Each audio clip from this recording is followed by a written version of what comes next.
Welcome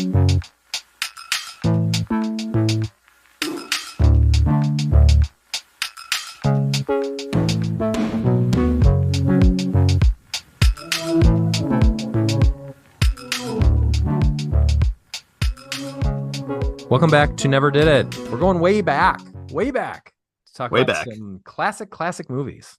I'm Brad Garoon. I'm with Jake Ziegler. We talk about a different year in cinema every year dating back to 1924, and we each assign the other a movie they haven't seen. And even though this is a really old year, we have both seen a movie from 1933, and we assigned each other that movie. Jake, I gave you Sons of the Desert. Tell me why. So it's Laurel and Hardy, and it's the only Laurel and Hardy movie I've seen. A few years ago, I did a year's worth of watching a movie a day, and each day, I've talked about this on the podcast before, each day was based on something that had happened in history on that day, and it was probably one of their birthdays or anniversaries of their deaths. And this is their most popular movie on Letterboxd. I mean, they've been in dozens, scores of short, usually movies together, and this is the one that I think is the most seen. It's very easy to find, and it's just a fun romp about them belonging to a club and pissing off their wives. I don't know how much more I really need to say about it. That's literally what it's about, and how they want to go on vacation, but they don't want to bring their wife. Yeah, because they're part of a club for a boys club with no girls allowed. No girls allowed. It's like an Elks Club kind of thing. Yeah. Like a Shriners type deal. These clubs don't really exist anymore. My grandfather was a Shriner, so we had those fezzes at our house, at his house. What did you think of this kooky romp? Well, I thought it was kooky and rompy. You know, I hadn't obviously I hadn't seen it before, but I'm, of course, very familiar with Laurel and Hardy. And yeah, I really enjoyed it. I smiled through the whole thing. I mean, a lot of the humor obviously is dated and a little bit sexist. It doesn't quite hold up under some modern sensibilities, but taken as a product of its time and everything, it's really fun. And some of the physical gags are really funny, like the one when, oh gosh, which one's is Hardy? The bigger. So Hardy is the bigger guy. Hardy is pretending to be sick, so he's got they've got like a wash tub out there, where he's like soaking his feet, and they mess around with that and do some really do some bits around that. And there's all these cute little bits in the movie. It's cute and it's fun, and it's short too. Gosh, it's like 70 minutes long, so it's really easy watch, and a lot of giggles, a lot of chuckles, and yeah, really enjoyable.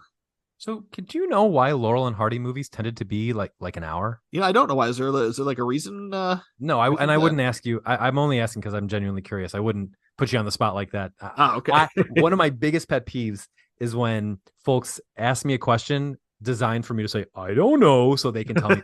I hate that. I mean, a lot of the movies, like if you find it on Letterboxd, a lot of the movies that Laurel and Hardy get together are 20 minutes because they're really episodes of television. But a good amount of their actual features were, maybe it's just because comedies were short in the early days of talkies. That's my guess. We're not experts. They didn't need to be long. I mean, they could get in, get out, tell the story that they needed to tell. They didn't all need to be Christopher Nolan, going on all day. I really like the conceit of them. Actually, pretty much every set piece was them doing something physically funny, like the gimmick with the doorbell, not the doorbell, like the entrance to the home. Very, very funny. And that's right off the bat.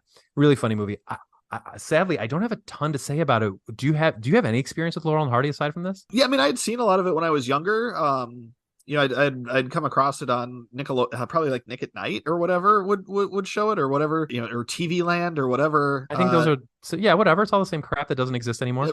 Right. Yeah. Whatever channel, remember channels? They used to be, Sure do. Yeah, that sort of stuff. So, I'd seen some of it, and I did see a couple years ago, Stan and Ollie came out with Steve Coogan and John C. Reilly, kind of a biopic on Laurel and Hardy. So I'd seen that somewhat recently, and that was pretty good. Good choices for the casting there. So I mean, I was at least roughly familiar with it, but I certainly haven't seen tons of their movies or anything, and I certainly haven't seen them in a very long time at all. So this was a lot of fun to revisit, and I'd like to watch a couple more. And actually, I'd be curious to show it to my 11-year-old, to show her that kind of comedy and to see if there's any, just to see if there's any reaction there. My gut says that there probably wouldn't be, but I'm curious to see if, like some of that physical stuff would do anything for a kid that age. It's an interesting question. I saw something on TikTok last night, a woman talking about how Bugs Bunny is still funny for people now, but all Bugs Bunny is a dead reference, because even when we were kids watching Bugs Bunny, we weren't getting that these were all references to Clark Gable movies. Right. Everything Bugs Bunny did was a reference to a Clark Gable movie. It works anyway, but it'd be like someone watching Shrek. And I've been curious about this for a long time. Yeah. Because Bugs Bunny is kind of timeless. because they knew how to do it without being like, you gotta see Clark Gable to know that Bugs Bunny is doing Clark Gable. Yeah. But is Shrek going to make sense to anyone who watches it now? Like a kid who watches it now? Are these jokes going to make sense? Or is it funny enough that Shrek fall down, go boom? Yeah. I mean, I don't know. My kid went through a phase where she watched the crap out of all the Shrek movies when she was much too young to understand that. So I think so. I think it did. So I guess when our complaints, and you and I have complained constantly about how newer Simpsons episodes, they're so full of cultural references. It's like, what is the timeliness of this? I mean, if you go back and watch old Simpsons references, they're also full of a lot of pop culture references. And ones that even I are like, this is way before my time. I mean, I know Yeah. it now, but like I'm watching this and like, there's no way I got this when I was 12. For sure. Apropos of that, someone posted the clip somewhere online the other day of when the Simpsons were going to Japan, and Marge said, Homer, why aren't you excited for Japan? You loved Rashomon. And Homer goes, that's not how I remembered it. I actually saw that with Viv somewhat recently, and I was like, oh my gosh, there's no way she gets that. But No, you have to I have laughed seen out loud. Rashomon. Okay, well, we can move on because we'll have quite a bit to say about this next movie. But first, Yeah. I do recommend watching Sons of the Desert. It is a lot of fun. It's really short. And because it's so old, you can find it on YouTube in full. So you can find it on most stream, and you can rent it, I think, or it's streaming free on Everything, probably. probably. Yeah, it's easy to find it. Yeah, definitely worth watching. I think I gave it 4 stars. I mean, it's a delight. Yeah, I went 3.5, but it's a blast. And this is not one, unlike last week where you convinced me to bump up my score for Man on the Train. I will not be bumping up my score for Sons of the Desert, especially because this is one that I assigned you. But it's definitely worth checking out. 3.5 stars. Why did you give me the original King Kong? Well, I mean, it being 1933, the choices were somewhat limited, but also it's a very, very famous movie. It's it's a classic by most standards. You know, it's been remade multiple times, and also just personally, three of my 4 grandparents are no longer with us. Both the grandparents on my mom's side, who were the 2 I was the closest with, but even then I wasn't super close with my grandparents, just like on a personal level. Like my grandparents, they were always there for things, like they came to our graduations and like weddings and things, but I didn't really know a lot about them personally, like, you know, what they liked. Like, did they read books? Like, did they watch shows? You know, did they like what did they do when they weren't being, you know, my grandpa and grandma and giving me presents on, you know, at Christmas time and stuff. Like, I didn't really know a lot about them, and I don't know, I kind of feel bad about that, I guess. I don't know, this is not the podcast to talk about that, but one of the things I do remember about my grandpa was he would tell us about the first time he ever went to the movies, and it was in 1933, and he saw King Kong, and he went, I think he had a nickel, you know, and he went and saw the movie, and, you know, he got his popcorn and a soda, and he and his friends, you know, sat down in like the front row, and they were just scared out of their minds, and then they were scared for weeks afterward, and it was all they could talk about. And just like the way he talked about it, like, he was much older than me, but you could still see him get excited talking about that. I mean, this was something, you know, at that point was 40, 50, 60 years in the past, and he remembered it so well, and he talked to us so much, so that every time I watch King Kong, every time I think about that movie, I mean, I think about my grandpa, and I think about him being a little boy who's probably, you know, 7, 8 years old when he saw it. And like, you know, you don't often picture your grandparents being young like that, and it's kind of like one of the things I really remember about my grandpa. And also, like I said, it's just a classic movie, and it's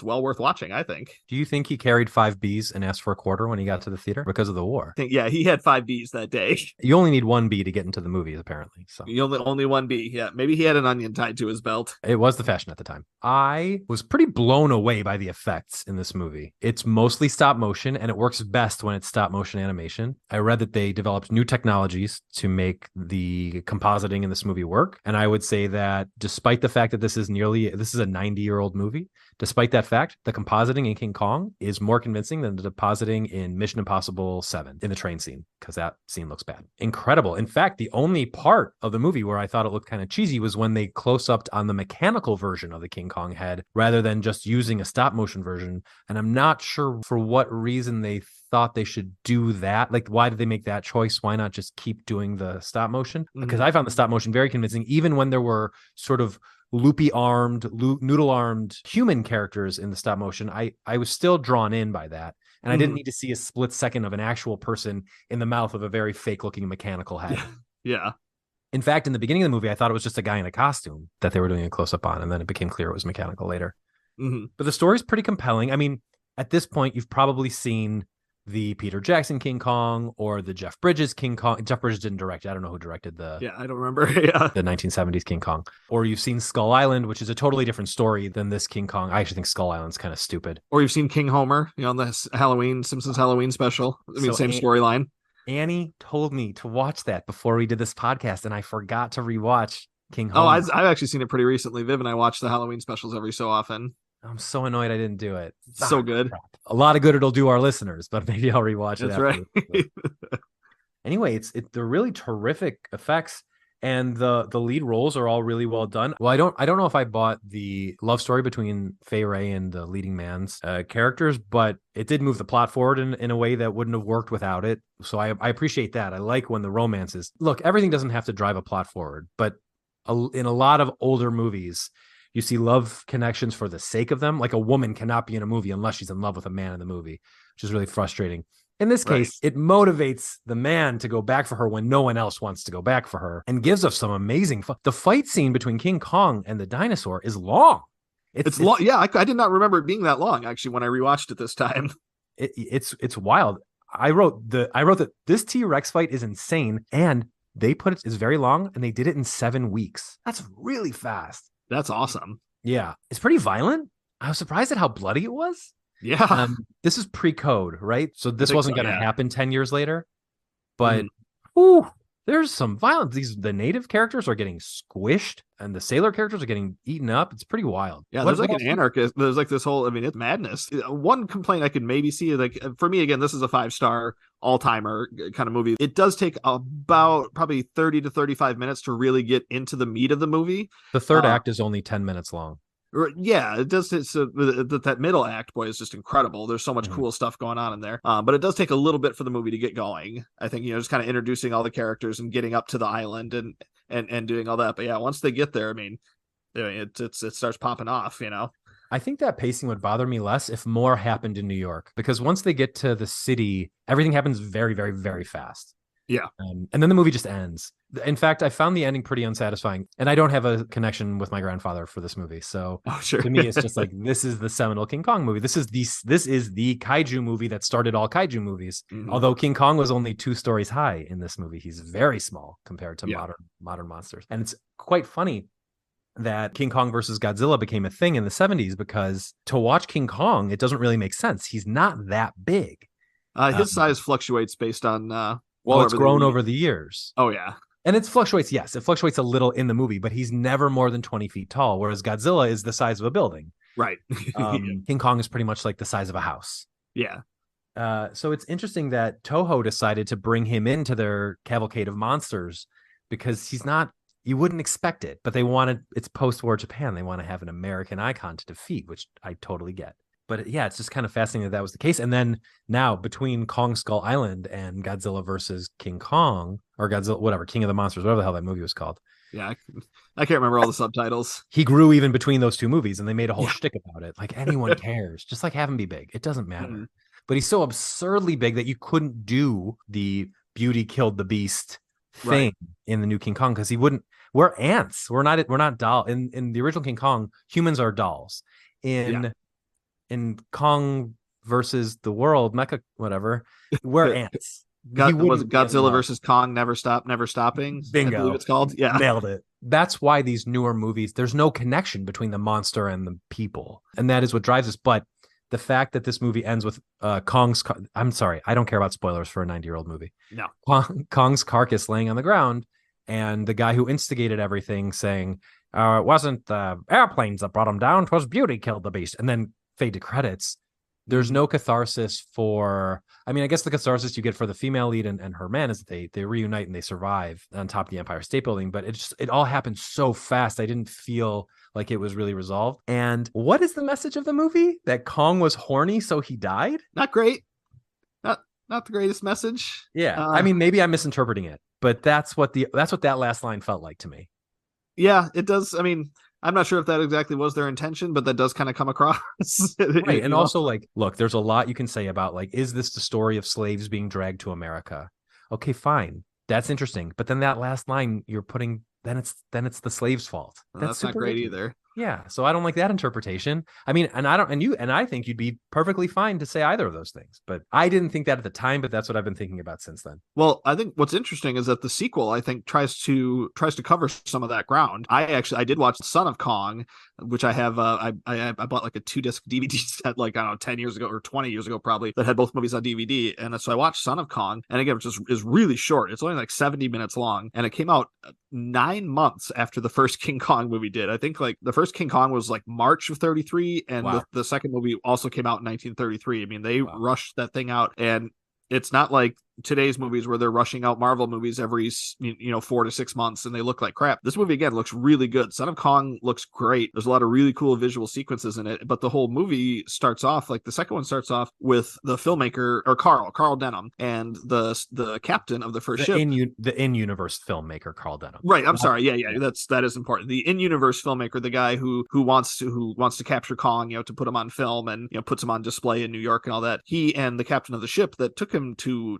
Skull Island, they're both basically drowning in legal troubles. Like they're getting sued by the city of New York. They're getting sued by all these people, which is like, okay, yeah, that probably would happen, but it's also like, okay, they spend a good like 30 minutes of the movie talking about being in legal trouble. Like, okay, not really all that interesting. Then there's a reason that they end up having to go back to the island, and King Kong had a son, and his son is there, and they like befriend him basically, instead of like, it's a much different movie where they're more friends with Kong and he helps them versus this movie where Kong is more still a sympathetic protagonist, but he's also kind of that he's a force of nature.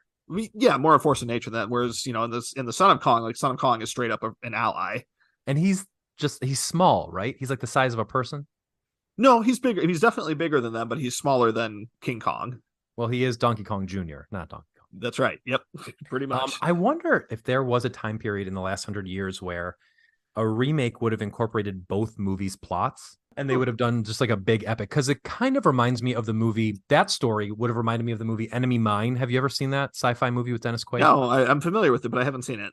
So it's interesting because it starts out with Dennis Quaid and an alien, and they're opposing armies in a galactic war, and they both get stranded on a planet and stuck together, and they need each other to survive. And it's interesting because the alien character is played by Louis Gossett Jr. And cool. There's definitely like a racial element to it. I mean, he looks kind of like a bird. He's got a beak, and he's got scales. But it's interesting because like they had a black guy play him for a reason. Mm-hmm. So that racial piece comes up, and then as the movie goes on, they reproduce asexually. He dies, his baby is born, and Dennis Quaid has to raise this other guy's baby. And people kind of sleep on this movie. I think it's pretty good.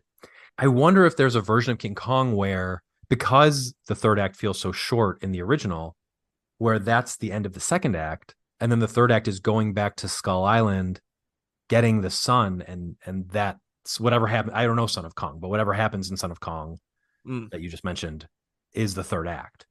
Yeah, that would be interesting. But now we're in an era of movie. Like, I don't know when that era would have been, probably the 80s when Enemy Mine came out, because now we're in an era where not only is the original remade by Peter Jackson in 2005 or 2006, 2005, and it's super long just on its own. It's so bloated.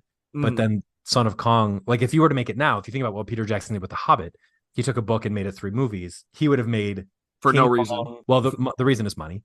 Oh yeah, no good reason for audiences. Right.